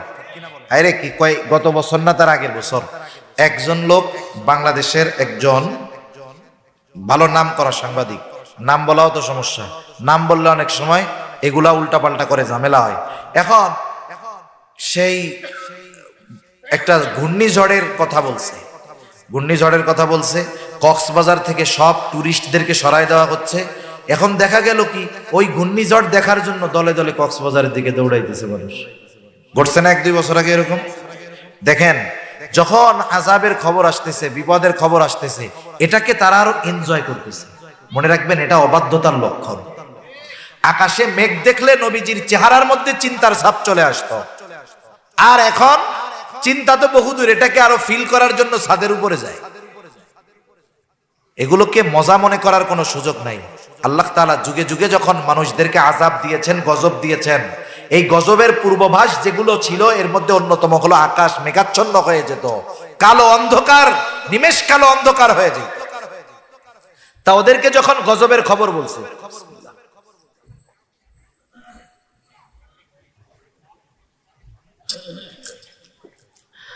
ওদের মধ্যে অনুতপ্ততা বহুদূর, বরং ওদের মধ্যে আরো টিটকারি, মজা, এগুলো আরো বেড়ে গেছে। এবার এরা ইউনূস আলাইহিস সালামের সাথে মজা করা শুরু করে দিয়েছে। খালি বলে, ইউনূস গজব আসবে কখন? এইভাবে করতে করতে 2 দিন যখন পার হয়ে গেছে, এদের অবাধ্যতা বাড়তেছে। ইউনূস আলাইহিস সালাম চিন্তা করলেন, গজব থেকে এরা বাঁচতে পারবে না। আল্লাহ তাআলা যখন কোথাও কোনো আযাব দেন, গজব দেন, ওই এলাকায় যদি নবী থাকে, আগে নবী আর মুমিনদেরকে নিরাপদে আল্লাহ সরায় নেয়। এটা অতীত থেকে হয়ে আসতেছে। এই বিষয়গুলোর উপরে কিয়াস করে ইউনূস আলাইহিস সালাতু ওয়াস সালাম আল্লাহর পক্ষ থেকে নির্দেশনা আসার আগেই অতীতের বিষয়গুলোকে সামনে রেখে তিনি এলাকা ছেড়ে চলে গেছেন। পরের দিন সকালবেলায়, যেই দিন গজব আসবে, ওই দিন সকালবেলা ইউনূস আলাইহিস সালামের সম্প্রদায় ইউনূস আলাইহিস সালাতু ওয়াস সালামের বাড়িতে আসছে আরো বেশি কইরা মজা করার জন্য। এতকাল প্রত্যেক দিন আইসা যন্ত্রণা দেয়, কষ্ট দেয়, কখনো দরজা বন্ধ হয় না, কিন্তু আজকে ইউনূস আলাইহিস সালামের দরজা বন্ধ, ঘরে নাই, কোথায় গেছে? ওদের মধ্যে একটু ভয় ভয় কাজ করতেছে। কয়েকজনকে পাঠাইলো, আশেপাশে দেখে আসো কোথাও আছে নাকি। তারা চারদিকে খুঁজে এসে বলে, না, কোথাও ইউনূস আলাইহিস সালামকে দেখা যায় নাই। তিনি হয়তো এলাকা ছেড়ে চলে গেছে, আর গজব মনে হয় সত্যই আসবে। এইবার তাদের মধ্যে ভীত সঞ্চার হয়েছে, তারা ঈমান এনেছে, তাওবা করেছে। এই গজব আসার আগে ঈমান আনার কারণে, তাওবা করার কারণে আল্লাহ তাআলা তাদের উপরে আসন্ন গজবকে আল্লাহ উঠায় নিয়ে গেছে। তাহলে এদের ঈমানও কবুল হয়েছে, গজব থেকেও বাঁচছে। ঈমান কবুল হয়েছে কেন? বলে গজব আসার আগে ঈমান আনছে এই জন্য। ফেরাউনের এটা কবুল হয় নাই কেন? বলে গজবের মধ্যে যখন পড়ছে তখন ঈমান আনা ঘোষণা দিছে, এই জন্য এটা কবুল হয় নাই। আল্লাহ রাব্বুল আলামিন ফেরাউনের ঈমান কবুল করলেন না। লোহিত সাগরের মধ্যে সলিল সমাধি হয়ে গেল। আল্লাহ তাআলা বললেন, ফালইয়াউমা নুনাজ্জিকা বিবাদানিকা লিতাকুনা লিমান খালফাকা আয়া ওয়া ইন্না কাসীরাম মিনান নাস আন আয়াতিনা লাগাফিলুন। আল্লাহ তাআলা বলেন, আমি তোমার দেহকে সংরক্ষণ করব। কেন? বলে লিতাকুনা লিমান খালফাকা আয়া, তোমার পরবর্তীদের জন্য নিদর্শন হিসাবে আমি তোমার দেহকে সংরক্ষণ করব, যাতে তোমার পরবর্তীতে যারা আসবে তোমাকে দেখে তোমার পরিণতি থেকে তারা যেন শিক্ষা নেয়। কিন্তু আফসোস, সারা দুনিয়ার শাসক করে গিয়া ফেরাউনের দেহ অবশেষ দেখে ঠিক, কিন্তু ফেরাউনের করুণ পরিণতি থেকে তারা শিক্ষা গ্রহণ করে না। এই যে ফেরাউনের এই করুণ পরিণতি, বনে সাগরের অপর পারে দাঁড়ায়া একেবারে লাইভ দেখছে। কি দেখছে? এটা হলো স্মার্ট পরিভাষা। আমরা তো ডিজিটাল যুগে নাই, তো কোন যুগে আছি কন্যা? তাহলে ফেরাউনের ওই পরিণতি মুসা আলাইহিস সালাম আর তার উম্মতেরা কি দেখছে? মানে সরাসরি দেখছে। লাইভের বাংলা তো সরাসরি দেখছে। এখন বলেন তো, একটু আগে যার হাতে মরার চিন্তায় শেষ, মুসা আলাইহিস সালাম এক নম্বরে বলছেন কাল্লা, কখনো ধরা পড়বো না। এই যে কখনো ধরা পড়বো না, এটা তো সত্যই, কোনো সন্দেহ নাই। তবে সামনাসামনি এই বক্তব্যের সত্যতা প্রমাণিত হয়েছে কি হয় নাই? ওদের সাথে যা থাক, আমাদের সাথে রব আছে। রব থাকলে কি হবে? সব যদি বিপক্ষে যায় কোনো অসুবিধা নাই। আল্লাহ তাআলা রাস্তার ব্যবস্থা করেছেন, ফেরাউনের কবল থেকে বাঁচাইছেন।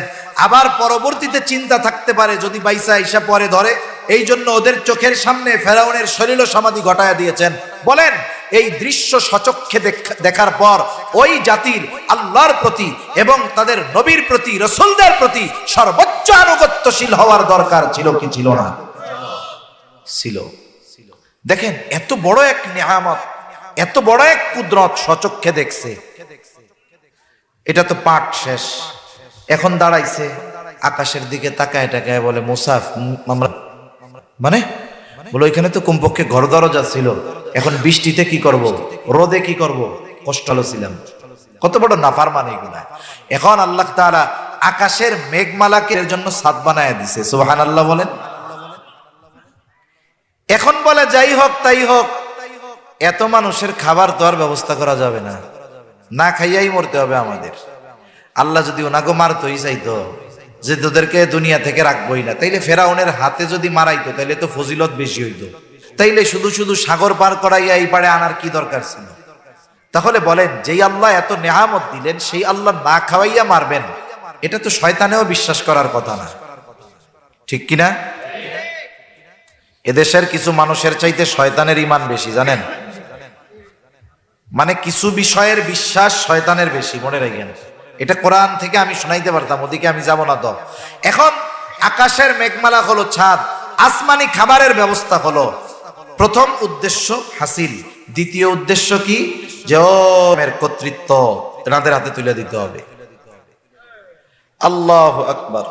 দুনিয়ার সবচাইতে দামি ভূমি, দুনিয়ার সবচাইতে আকাঙ্ক্ষিত ল্যান্ড তাদের হাতে বিনা পরিশ্রমে যদি তাদের দিয়ে দেওয়া হয়, এই দামি সম্পদের কদর মূল্যায়ন তারা করবে না, ঠিক কিনা বলেন? আচ্ছা, দুনিয়ার নিয়মটাই, মুন্সিগঞ্জ, বিক্রমপুর এই জায়গার মানুষ কিন্তু বিদেশে থাকে অনেক। আমি তো মুন্সি লৌহজং এক জায়গায় কিছুদিন শুনাইছি, একটা গ্রামের নাম আছে জাপানি গ্রাম, এক গ্রামের নাম আছে পয়সা। কেরে কই যে টাকা পয়সার অভাব নাই, এর লেগে পয়সা। আফ্রিকা সব বড়া সব মুন্সিগঞ্জের। আচ্ছা বলেন তো, যারা প্রবাসে গেছে এদের পরিশ্রম কম না বেশি? দেশে যে মাস শেষে ইয়েন পাঠায়, ডলার পাঠায়, কয় না? এগুলো যে পাঠায় খুব মজা লাগে না ওদের? জিজ্ঞেস করেন, 20 ঘন্টা 18 ঘন্টা পরিশ্রম করে, ঠিক কিনা বলেন? প্রতিটা পয়সার পেছনে ঘাম আছে, পরিশ্রম, কষ্ট, পাঠাইছে। এই পাশ দিয়া ওনার পোলা, ওনার ওই দিক দিয়া টাকা বা উপার্জন করতে রক্ত ঘাম হয়ে জান বের হয়ে যায়, আর ওনার পোলা 5.5 লাখ টাকার মোটরসাইকেল নিয়ে পাঙ্কু মেরে বেড়ায়, আছে না নাই? এখন ওর কাছে 5.5 লাখ কিছুই মনে হয় না। কেন মনে হয় না জানেন? ও তো উপার্জন করে নাই, উপার্জন করছে কে? ওর বাপ। এদেশে এমন মানুষও দেখছি, বাবা অঢেল সম্পদ রেখে গেছে, ওই সন্তানের ওই সম্পদ শেষ করতে 5 বছরও লাগে নাই। 50 বছর ধরে বাপ সম্পদ সংগ্রহ করছে, 5 বছর লাগে নাই, রাস্তার ফকির হয়ে গেছে। তাহলে মূল নীতি হলো এইটা, দামি জিনিস পেয়ে যায়, ওইটার আর কদর করে না, মূল্যায়ন করে না, ঠিক কিনা বলে? সেজন্য আল্লাহ তাআলা যদি চাইতেন এমনিতেই তাদেরকে দিতে পারতেন, কিন্তু আল্লাহ তাআলা চাইলেন তারা একটু পরিশ্রম করে এটা অর্জন করুক, কিন্তু ওদেরকে দেওয়া হবেই, কিন্তু একটু পরিশ্রম করবে। ওই সময় এদের পূর্বপুরুষ ছিল আদ গোত্র। মুসা আলাইহিস সালাতু ওয়াস গোত্র থেকে 12 জন বিশ্বস্ত লোককে নিযুক্ত করলেন। প্রত্যেক গোত্র থেকে ওই ব্যক্তি যাকে তারা সবাই বিশ্বাস করে, এই 12 জনকে দায়িত্ব দিলেন, যাও ওইখানের অবস্থা পর্যবেক্ষণ করে এসে আমাকে জানাবা। 12 গোত্র থেকে 12 জন সর্দার চলে গেল। এইবার শহরের মধ্যে ঢুকছে, ওই আমালিকা গোত্রের এক লোক ওই 12 জনকে দেখে ফেলছে, আর দেখাই বুঝতে পারছে এই লোকটা আমাদের এলাকার লোক না, এরা আমাদের এলাকার লোক। ও চিনছে যে এই 12 জন তো আমাদের এলাকার লোক না। আর আমালিকা গোত্রের লোকজন এরা এত শক্তিশালী ছিল, ওই একজন বনি 12 জনকে বেঁধে বাদশার কাছে নিয়ে গেছে। একজন বাদশা কয়জন রে? 12 জন। এখন বাদশার কাছে নিয়ে যাওয়ার পরে পরামর্শ করতেছে, কেউ কেউ বলে এদেরকে শুলিতে চড়ায় হত্যা করে দেন, আর একজন বিজ্ঞ মানুষ সে বলতেছে, বাদশাহ এদেরকে হত্যা করা যাবে না, এদেরকে ছেড়ে দেন। কেন ছেড়ে দিব? বলে ছেড়ে দিবেন কেন? কারণ এরা যদি আমাদের দেশ আক্রমণ করার উদ্দেশ্য নিয়ে এসে থাকে, ওরা গিয়ে যখন ওদের সম্প্রদায়ের কাছে বলবে যে এরা কিন্তু এরকম শক্তিশালী, ওরা স্বপ্নেও আমাদের দেশ আক্রমণ করার কথা চিন্তা ভাবনা করবে না। আমাদের শক্তির খবর তো ওদের জানাইতে হবে, এই জন্য এদের ছেড়ে দেন। এবার বাদশা বললেন, ভালো কথা, তো ছেড়ে দিছে। এইবার মুসা আলাইহিস সালামের কাছে এই 12 জন গিয়ে করতেছে, বলে সব ভালো, শহর ভালো, প্রযুক্তি ভালো, জমিন উর্বর, সব সুযোগ সুবিধা আছে, সমস্যা একটাই, ওরা এত শক্তিশালী, একজন 12 জনের প্যাকেট করে ফেলছে। এখন মুসা আলাইহিস সালাম বলতেছে, শোনো, তোমরা ফজিলতের কথা বর্ণনা করবা, কোনো অসুবিধা নাই, কিন্তু এরা যে এত শক্তিশালী এ কথা বলার দরকার নাই, এটা গোপন রাখবা। কারণ ওরা যত শক্তিশালী হোক, ওদের উপরে আল্লাহ তাআলা আমাদের বিজয় দান করবে, তা করতে হবে। এরপরে না বিজয়, এখন যদি শক্তিশালী শুই তাহলে তো আর আল্লাহ বিজয় দিবেন না। আল্লাহ বলতে হবে যত শক্তিশালী হোক, শুধু সামনে যাবা, ওদের মুখোমুখি হবা, যত শক্তিশালী হোক আমি আল্লাহ তোমাদের বিজয় দিয়ে দিব। সুবহানাল্লাহ।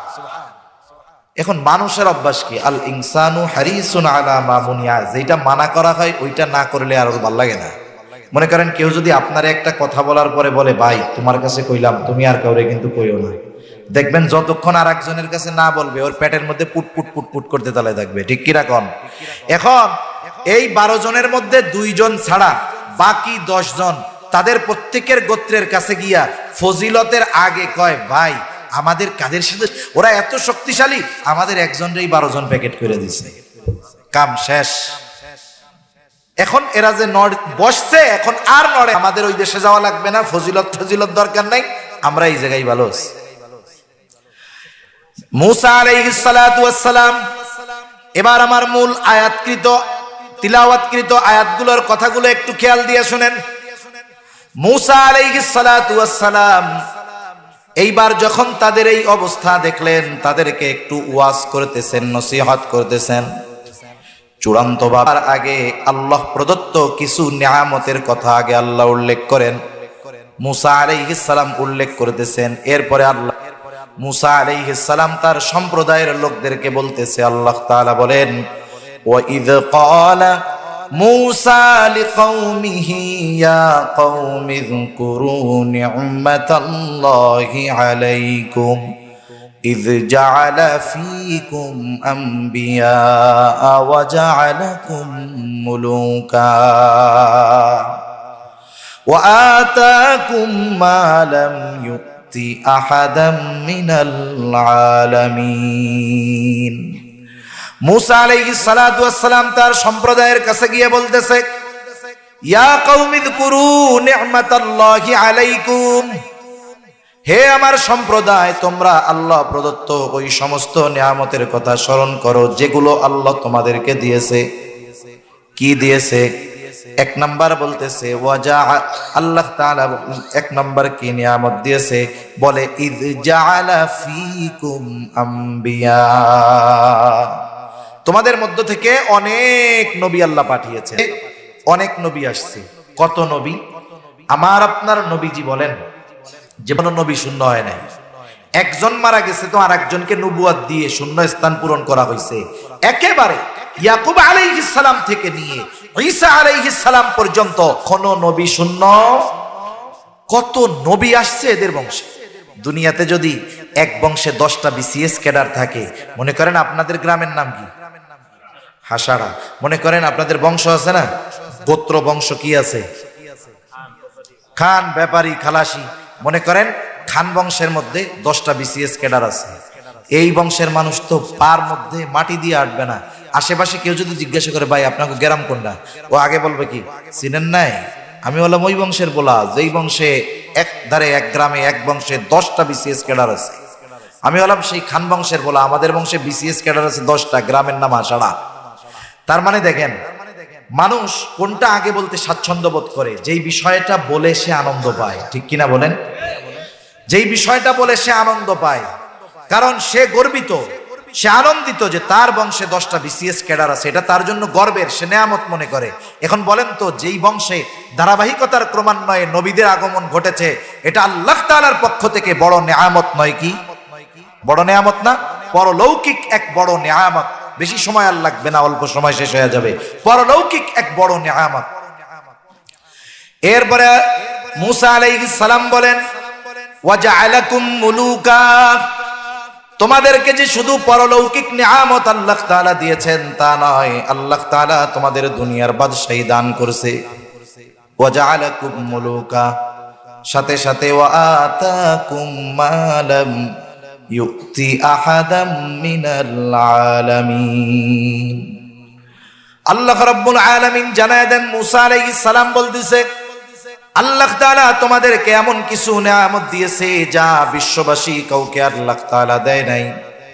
এত সুন্দরভাবে আল্লাহর নিয়ামত গুলো উল্লেখ করার কারণ কি? যে আল্লাহ প্রদত্ত নিয়ামত গুলোর কথা যদি স্মরণ করায় দেই, আল্লাহ তাআলা দিয়েছেন, হয়তো অতীতের নিয়ামতের কথা স্মরণ গ্রহণ করবে। এরপরে মুসা আলাইহিস সালাম বলতেছে, ইয়া কওমি দুখুলুল আরদাল মুকদ্দাসাতাল্লাতী কাতাবাল্লাহু লাকুম ওয়া লা তারতাদ্দু আলা আদবারিকুম ফাতানকালিবু খাসিরিন। মুসা আলাইহিস সালাম বলে, আমার সম্প্রদায়, তোমরা ওই পবিত্র জমিনের মধ্যে প্রবেশ করো। কোন জমিন? বলে আল্লাতী কাতাবাল্লাহু লাকুম, যেই জমিনের মালিকানা আল্লাহ তোমাদের জন্য লিখে দিয়েছে। শর্ত হলো একটা, শুধু সামনে যাবা, পেছনের দিকে হটবা না। শত্রু যত শক্তিশালী হোক, যত বড় হোক, বেশি হোক, শুধু সামনের দিকে যাইবা। যদি পিছু হটো, ওয়ালা তারতাদ্দু আলা আদবারিকুম ফাতানকালিবু খাসিরিন, তোমরা ক্ষতিগ্রস্তদের অন্তর্ভুক্ত হয়ে যাইবা। আর যদি সামনের দিকে যাও, ওরা যতই শক্তিশালী হোক না কেন, ওই শক্তিশালী জাতির বিরুদ্ধে তোমাদের বিজয় দান করবে কে? বিজয়ের ঘোষণা দিয়া এর হয়েছে। বিষয়টা হইল কি? অবস্থা কি? বৃষ্টি আছে নাকি? হ্যাঁ, অবস্থা হলো এরকম যে তারা তো ওই যে 10 জনের কথা এমন ভাবে বিশ্বাস করছে যে চিন্তা করতেছে, মরিয়ার বাসি যা হয় হোক, আমরা যুদ্ধ করতে পারবো না। কি জবাব দিল মুসা আলাইহিস সালামের এই কথা? তারা জবাবে বলতেছে, ক্বালু ইয়া মূসা ইন্না ফিহা কওমান জাব্বারিন ওয়া ইন্না লান নাদখুলাহা হাত্তা ইয়াখরুজু মিনহা ফাইন ইয়াখরুজু মিনহা ফাইন্না দাখিলুন। ও মূসা, ওইখানে এক শক্তিশালী সম্প্রদায় আছে যাদের ব্যাপারে আমরা জানতে পেরেছি তারা অনেক শক্তিশালী। ফাইন ইয়াখরুজু মিনহা ফাইন্না দাখিলুন, আমরা কখনোই ওইখানে প্রবেশ করব না। যখন তারা ওখান থেকে বের হবে তখন আমরা প্রবেশ করব। যদি তারা ওখান থেকে বের হয় তাইলে ঢুকবো, নাইলে আমরা ঢুকবো না, তাদের সাথে যুদ্ধ করতে পারবো না। বলেন তো, এত সুন্দরভাবে মুসা আলাইহিস সালাম বুঝায়া যখন তা দিলেন, আর তাদের উত্তরটা যখন এই রকম হলো, নবী পয়গম্বর মুসা আলাইহিস সালামের অন্তরে কষ্ট লাগবে কি লাগবে না? তিনি একটু কষ্ট পাইলেন। এইবার ওই দুই ব্যক্তি, যেই দুই ব্যক্তি মুসা আলাইহিস সালামের কথা মেনে আমালিকা গোত্রের কথা গোপন রাখছিল, এই দুইজনের একজনের নাম হলো ইউশা ইবনে নুন, আর একজনের নাম হলো কালেব ইবনে ইউফানা। এই দুই আল্লাহর বান্দাদেরকে বোঝানো শুরু করলো। আল্লাহ তাআলা সেই কথাও বলেন, ক্বালা রাজুলানি মিনাল্লাযীনা ইয়াখাফুনা আনআমাল্লাহু আলাইহিম আদখুলু আলাইহিমুল বাব ফাইযা দাখালতুমুহু ফাইন্নাকুম গালিবুন ওয়া আলাল্লাহি ফাতাওয়াক্কালু ইন কুনতুম মুমিনিন। ওই দুই ব্যক্তি যাদের উপরে আল্লাহর বিশেষ অনুগ্রহ, ওরা এইবার ওদেরকে বলতেছে, তোমরা শুধু ওইখানে ঢুকবা আর তোমাদেরকে বিজয়ী বানায় দিবেন কে? ফাইন ইয়াখরুজ, তারা বলতেছে তোমরা শুধু ওইখানে ঢুকবা আর তোমাদেরকে বিজয় বানায় দিবে আল্লাহ। আরে তোমরা যদি আল্লাহর উপরে ভরসা করো, তোমরা যদি মুমিন হও, আল্লাহর উপরে ভরসা করে ঢুইকা পড়ো, ঢুকলেই তোমাদেরকে আল্লাহ বিজয় দান করবে। বিষয় হইল, ওরা চিন্তা করে আমাদেরকে ওয়াজ কইরা নবী বুঝাইতে পারলো না, তোমরা দুইজন বুঝাই ফেলবা, এত সহজ? হ্যাঁ, নবী বুঝাইতে পারে নাই আর তোমরা দুইজন বুঝাই ফেলবা। এবার তাদের জবাব আরো কঠিন। জবাব আরো কি? قالوا يا موسى أبدا ما قالوا يا موسى إنا لن ندخلها أبدا ما داموا فيها। ও মুসা, সোজা সাপটা জবাব, আমরা কখনোই ওইখানে প্রবেশ করব না যতক্ষণ ওই জাতি ওইখানে আছে। করতে পারবোই না, ওইখানে প্রবেশও করব না। যদি আমাদেরকে ওইখানে নিতেই চাও, যদি যুদ্ধই যদি করতে হয়, আমরা পারবো না। তাইলে যুদ্ধ করবে কারা? বলে ফাযহাব আনতা ওয়া রাব্বুকা ফাকাতিলা ইন্না হাহুনা কাঈদুন। বলে যুদ্ধ যদি করতেই হয়, এখানে যদি যাইতেই হয়, ওদেরকে যদি খেদাইতেই হয়, তাহলে আমরা যাইতে পারি। তাইলে যুদ্ধটা তো করতে পারবো না, তুমি আর তোমার রব গিয়ে যুদ্ধ করো। নাউজুবিল্লাহ বলেন। আমরা এখানে বসলাম, আমরা যুদ্ধ করতে পারবো না। তাফসীরের মধ্যে অধিকাংশ মুফাসসির এই আচরণের বিপরীতে আল্লাহর রাসূলের সাহাবায়ে কেরামের আচরণের কথা উল্লেখ করেছেন। যে সময় অস্ত্র নাই, রোজা রেখে প্রচন্ড গরমে 313 জন 1000, নবীজি পরামর্শ করতেছেন সাহাবায়ে কেরামের সাথে কি করা যায়। মুহাজিরদের থেকে পরামর্শ চাইলেন। মুহাজিরদের পরামর্শ হলো, ইয়া রাসূলুল্লাহ, আমরা আপনার সাথে সে সুবিধা নেই, কিন্তু আনসারেরা সংখ্যায় বেশি, আবার আনসারদের পরামর্শ দরকার। আনসারদের পরামর্শ চাইলেন। আনসারদের মধ্য থেকে একজন দাঁড়ায় গেলেন, সাদ বিন মুয়াজ রাদিয়াল্লাহু তাআলা। তিনি বলতেছেন, ইয়া রাসূলুল্লাহ, আপনি আমাদের মতামত চান, আপনি শুনে নেন। আপনি যদি আমাদেরকে সমুদ্রের তীরে দাঁড় করায় দেন আর যদি নির্দেশ দেন তোমরা সকলে ঝাঁপায় পড়ো, ইয়া রাসূলুল্লাহ, আপনি তাকায় দেখবেন এই নির্দেশ দেওয়ার পরে একটা মানুষও সমুদ্রের তীরে দাঁড়ায় থাকবে না।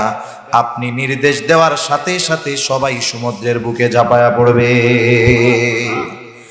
আরেকজন আনসার সাহাবী বলতেছে, ইয়া রাসূলুল্লাহ, আমরা আপনার সামনে পেছনে ডানে বামে চতুর্দিকে অবস্থান করাই করব, আমরা এমন ভাবে সন্তুষ্ট হয়ে যাবেন। সুবহানাল্লাহ। কোন সাহাবী বলে নাই, ইয়া রাসূলুল্লাহ, আমাদের তো অস্ত্র নাই, আমাদের তো ঘোড়া নাই, ও আল্লাহর রাসূল, আমরা তো, তারা বলে নাই। তারা নবীজির মনোভাব বুঝতে পেরেছে। এই জন্য কষ্ট হোক আর অস্ত্র থাক আর না থাক, নবীজির কথা মান্য করার জন্য সশস্ত্র এতে আনন্দ যেতে রাজি হয়ে গেছে। এজন্যই কোরআনুল কারীম বড়া হইল, বুঝতে ভালো আছে, তাদের বিষয় ভিন্ন, খালি বদনাম বড়া। কি বড়া? জোরে কোন। আর নবীজির সাথী যারা সাহাবায়ে কেরামের প্রশংসা আল্লাহ শুরু করছে ওই তাওরাত থেকে। তাওরাতে, ইনজিলে, কোরআনে শুধু সাহাবায়ে কেরামের প্রশংসা। সুবহানাল্লাহ কোন কেমন এক সাথী, কেমন এক দল সাথী আল্লাহ আমার আপনার নবীকে দান করছে। এখন ওরা যখন বলছে, আসেন এখানে তিনটা বিষয় সবচাইতে বড় বড়, অন্যান্যগুলো থাক, এই আয়াতগুলোর আলোকে বলি। এক নাম্বার, এখানে যেই বিষয়টা পাওয়া গেছে সর্বোচ্চ পর্যায়ের অকৃতজ্ঞতা পাওয়া গেছে। কি পাওয়া গেছে বলেন? এত নেয়ামত আল্লাহ দিছেন, ওই এত নেয়ামত পাওয়ার পরেও আল্লাহ তাআলার নির্দেশ পালনে তারা অস্বীকৃতি জ্ঞাপন করেছে। পবিত্র কোরআনুল কারীমের সর্ববৃহৎ সূরা সূরা বাকারা, এই সূরার মধ্যে আল্লাহ তাআলা ধারাবাহিক প্রদত্ত প্রায় 40টা নেয়ামতের কথা বর্ণনা করেছেন। কয়টা নেয়ামত? মজার ব্যাপার কি জানেন? প্রত্যেকটা নেয়ামতের বিপরীতে ওদের আবার নাশকরি আছে। আল্লাহ ওইটাও কইছে যে আমি এই নেয়ামত দিয়েছি, আর এই নেয়ামতের বিপরীতে এরা এই অপরাধটা করছে। আর কোরআনুল কারীম খুলেন, তাওরাত, ইনজিল, এর মধ্যে, কোরআনের মধ্যে সাহাবায়ে কেরামের প্রশংসা আল্লাহ করছে। সুবহানাল্লাহ। বলতেছে রাদিয়াল্লাহু আনহুম ওয়া রাদু আন। এখানে একটা বিষয় বোঝার কথা, আল্লাহ সাহাবায়ে কেরামের ব্যাপারে কি বলছে? রাদিয়াল্লাহু আনহুম ওয়া রাদু আন। আগে আল্লাহ বলতেছে যে আমি আল্লাহ তাদের উপরে রাজি খুশি। আল্লাহ আগে বলতেছে আমি তাদের উপরে রাজি খুশি, তারাও আমার উপরে রাজি খুশি। আমি তাদের উপরে সন্তুষ্ট, তারাও আমার উপরে সন্তুষ্ট। বরং এমন নয় যে সাহাবায়ে কেরাম আগে সন্তুষ্ট হইছে, এরপরে আল্লাহ সন্তুষ্ট হইছে। আল্লাহ তাআলা তাদের সম্মান মর্যাদা বর্ণনা করতে গিয়ে আগে বলতেছেন আমি আল্লাহ ওদের উপরে সন্তুষ্ট, ওরাও আমার উপরে সন্তুষ্ট। সুবহানাল্লাহ। তাহলে এক নাম্বার পাওয়া গেছে সর্বোচ্চ পর্যায়ের অকৃতজ্ঞতা। দুই নাম্বার অবাধ্যতা, আদেশ দিছে মান্য করে নাই। তিন নাম্বার সীমা লঙ্ঘন। সর্বোচ্চ পর্যায়ের কি বলেন? যেমন মনে করেন, আমি একটা যুবকরে দিয়ে এক্সাম্পল দেই। এক যুবককে তার বাপ বলছে তুমি এক কাজ করো, ওই যে বাড়ির সামনে ময়লাগুলো আছে, ময়লাগুলো ফালায় দাও, পরিষ্কার করো। এখন আব্বা আদেশ দেওয়ার পরে ছেলেটা ওই ময়লাগুলো ফালায় নাই, আদেশটা অমান্য করে নাই। বলেন সে কি বাধ্য ছিল না অবাধ্য ছিল? গেল। এখন ওর বাপ পরে বলছে যে তুমি এই ময়লাগুলো ফালায় দাও। এখন ওই পোলা যদি পাল্টা কয় আমি পারবো না, তুমি যাও, এখন কি শুধু অবাধ্য হচ্ছে না সীমালঙ্ঘন? একে তো আদেশ মান্য না করার মাধ্যমে অবাধ্য হইছে, দ্বিতীয়ত পাল্টা প্রতিক্রিয়া দেখাইছে, যুদ্ধ আমরা করতে পারবো না, আপনি আর আপনার রব গিয়ে জিহাদ করেন। এর দ্বারা এরা সর্বোচ্চ সীমালঙ্ঘন করছে। সর্বোচ্চ। এদের আচরণে মুসা আলাইহিস সালাম কত কষ্ট পাইছে জানেন? আল্লাহর কাছে দোয়া করে মুসা আলাইহিস সালাম বলেন ক্বালা রাব্বি ইন্নী লা আমলিকু ইল্লা নাফসি ওয়া আখি ফাফরুক বাইনানা ওয়া বাইনাল কওমিল ফাসিকিন। মুসা আলাইহিস সালাম বলেন ও রব, আমার নিজের উপরে আর আমার ভাইদের উপরে, ওই দুইজনও এর মধ্যে শামিল, এদের উপরে ছাড়া আমার কারো উপরে আর নিয়ন্ত্রণ নাই। এখন কি করবেন? মুসা আলাইহিস সালাম বলে ফাফরুক বাইনানা ওয়া বাইনাল কওমিল ফাসিকিন, আপনি এদের থেকে আমাকে আপনি পৃথক কইরা দেন। নবী বলতেছে এই উম্মত থেকে আমারে আপনি পৃথক কইরা দেন। অথচ দেখেন যখন মক্কা বিজয় হইছে সাহাবায়ে কেরাম খুশি, মুহাজিরেরা খুশি, মক্কার মুসলমানেরা খুশি, কিন্তু আনসারদের চোখের মধ্যে পানি। চিন্তা করতেছে নবীজি বুঝি আর মদিনায় থাকবে না, নবীজি বুঝি আবার মক্কায় চলে আসবে।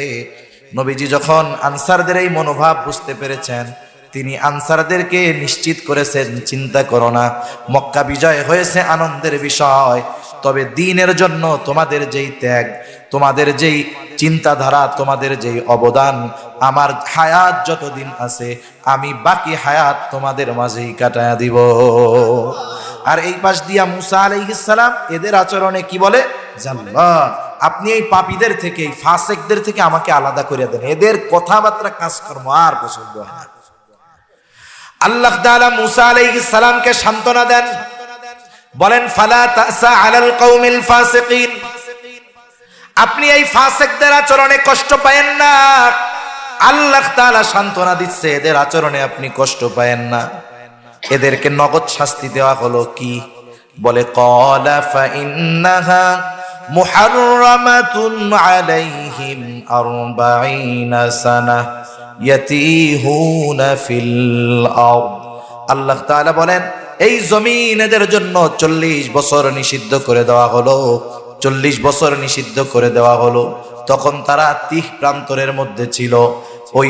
এই আচরণের পরের থেকে বলতো আমরা মিশরে চলে যাব। প্রতিদিন যখন সূর্যের আলো, দিনের আলো ফুটে উঠতো, সূর্য উঠতো এই সময় নয়, বরং যখন রাস্তাঘাট দেখা যাইতো, অনেক মুরব্বীরা আছেন একথা খুব ভালো মতো জানবেন যে আগে যখন গাড়ি ছিল না, হাইটে হেঁটে চলাচল করতে হইতো, মানুষ একেবারে ভোর থাকতে যখন রাস্তা দেখা যাইতো, তারা হেঁটে রাস্তা বেশি পাড়ি দেওয়ার জন্য বের হয়ে যাইতো। চিন্তা করতো, মুরব্বীরা কইতো বেলা উঠার আগে যত দূর যাওয়া যায়, ঠিক না?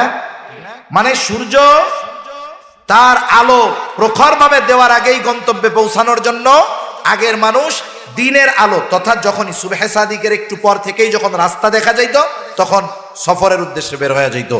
ওরাও ওই রকম যখন দিনের আলো ফুটতো সারাদিন হাঁটতে হাঁটতে হাঁটতে হাঁটতে হাঁটতে হাঁটতে যখন অন্ধকার হইতো হাঁটা বন্ধ করতো। এখন না হুজুর, কেন হবে না? এই বুড়া কয়টা না মরলে আমরা আর ভালো কাজ করতে পারবো না। তাহলে এদের মরার লাগে কত আফসোস। আমরা দোয়া করবো যে বুড়াদেরকে নেক হায়াত দেন, আর ওরা কয় এনারা না মরলে আর ভালো কাজ করতে পারবো না। কি বিপদের বিপদ। এখন এই 40 বছরে ওই যে বুড়া বুড়া যেগুলো ছিল ওগুলো সব মরছে। নতুন প্রজন্ম ওরা বুঝতে পেরেছে যে আল্লাহ আমাদের উপরে নারাজ। এইবার আল্লাহ তাআলা ইউশা ইবনে নুনকে নবুয়াতি দিয়েছেন, তার নেতৃত্বে 40 বছর পর আমালিকা গোত্রের উপরে ওই শক্তিশালী জাতির বিরুদ্ধে আল্লাহ তাআলা তাদেরকে বিজয় দান করেছে। এখন থেকে এখানে কয়েকটা বিষয় শিক্ষণীয় আছে। এক নাম্বার, অনেকগুলো বিষয় তো আছে তাদের এই অভিশপ্ত হওয়ার। ওরা এক নাম্বার অকৃতজ্ঞ ছিল, আমরা সর্বোচ্চ কৃতজ্ঞ হব, সর্ব অবস্থায় আল্লাহ তাআলার শুকরিয়া আদায় করব। করা যাবে না ইনশাআল্লাহ? একটু কষ্টে আছি, আল্লাহর প্রতি কোনো অভিযোগ অনুযোগ থাকবে না, আমরা বলবো আলহামদুলিল্লাহ। সর্ব অবস্থায় কি বলবো? কষ্টে আছি, মানুষরে কষ্ট বুঝতে দিব না, মানুষরে বলবো আলহামদুলিল্লাহ। কষ্টের কথা বলবো কারে? আল্লাহ। কৃতজ্ঞ বান্দা হব। 2 নাম্বার, আল্লাহর আদেশের অবাধ্য কখনো হব না, আল্লাহ এবং তার রাসূলের আনুগত উম্মত হব। বলেন ইনশাআল্লাহ। এরপরে 3 নাম্বার, কখনো সীমা লঙ্ঘনকারী হব না, শরীয়তের বিরুদ্ধাচরণ করব না, শরীয়তের সীমার বাইরে কখনো যাব না। বলেন ইনশাআল্লাহ। ইনশাআল্লাহ কোনটা কইছেন? অরিজিনালটা, খাঁটিটা কইছেন তো? এখনের জামানায় ইনশাআল্লাহকে নার বিপরীতে ব্যবহার করে, জানেন? মনে করেন আপনার একজন খুব পরিচিত মানুষ, একটা কাজ আপনি তারে দিয়া করাবেন, খুব মহব্বতের মানুষ, আপনি বললেন ভাই কাজটা আমারে কালকে করে দিয়েন। এখন আপনার মহব্বতের মানুষ না, ও যদি সরাসরি আপনারে বলে পারবো না, আপনার ভাল লাগবে না কষ্ট লাগবে? এখন ও চিন্তা করে না কইলে তো কষ্ট পাবে, তাহলে কি কওয়া যায়? কয় ইনশাআল্লাহ। তার মানে এই ইনশাআল্লাহ কি করার জন্য বলছে না করার জন্য বলছে? আপনারা কোনটা কইছেন? আসলটা কইছেন তো? আল্লাহ তৌফিক দান করুক, সকলে বলি আমিন। আরেকটা বিষয় কি শিখলাম? যে আল্লাহ তাআলার নেয়ামতের অকৃতজ্ঞতা করলে, অবাধ্যতা করলে, সীমা লঙ্ঘন করলে যেই নেয়ামতগুলো তাড়াতাড়ি পাওয়ার কথা, ওই নেয়ামতগুলো আল্লাহ পিছায়া দেয়। ওই নেয়ামতগুলো আল্লাহ কি করে দেয়? পিছিয়ে দেয়। এজন্য শুকরগুজার বান্দা যারা আল্লাহ তাআলার প্রকৃত নেয়ামত ভোগ করতে পারে তারা, এই যে দেখেন ইবাদত করতে পারার সুযোগ পেয়েছি, সুস্থ আছি, এগুলো তো কত দামি দামি এক নেয়ামত। সাথে সাথে এই যে শাবান মাস চলতেছে, রমজান মাস যদি চলে আসে, এখানে তো আমাদের জন্য অফার অফার আর অফার আল্লাহ দিয়ে রাখছে, ঠিক কিনা বলেন? এজন্য আমরা রমজানের জন্য চাঁদ গুনবো, গণনা করব, 11 তারিখ 12 তারিখ, সাথে সাথে রমজানের প্রস্তুতি নিব, রমজানের প্রস্তুতি নিব।